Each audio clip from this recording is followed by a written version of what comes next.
What happens when a cooking icon's empire comes crashing down, not because of food, but because of words?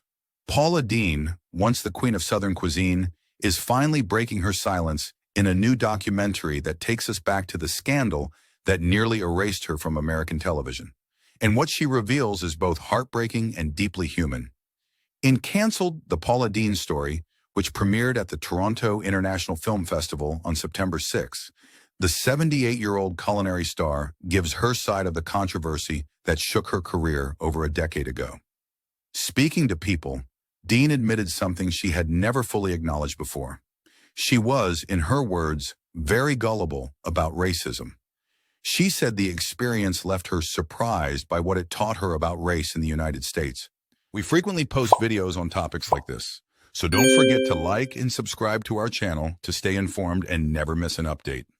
The documentary doesn't shy away from the ugly details.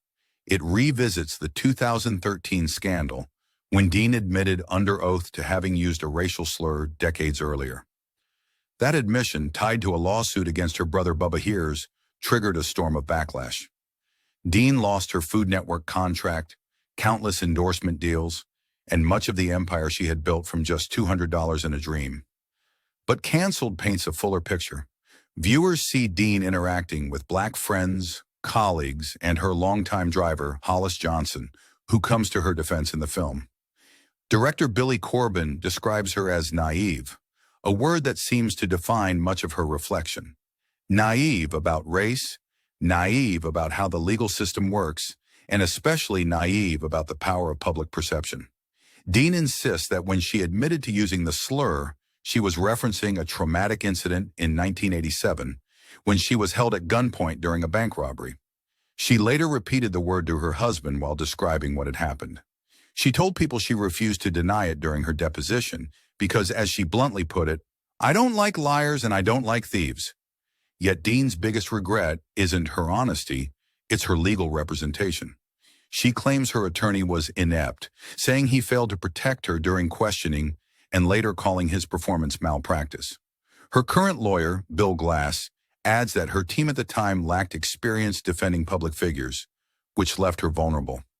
The rule, Glass explains in the documentary, should have been to object and keep the questions on topic. Even though a federal judge eventually dismissed the lawsuit after a settlement, the damage was done. Business deals collapsed, her television career was cut short, and her reputation was scarred. Deen admits she still lives with the fallout today. When somebody takes your reputation away that you've worked so hard for, I can't think of anything worse, she reflects in the film. For Paula Deen, the scandal was not just about what she said decades ago. It was about how quickly a lifetime of work can unravel in the public eye. Now, more than 10 years later, she's telling her side, hoping audiences will see her not as the caricature of a controversy, but as a woman who made mistakes, suffered the consequences, and still struggles with the weight of it all.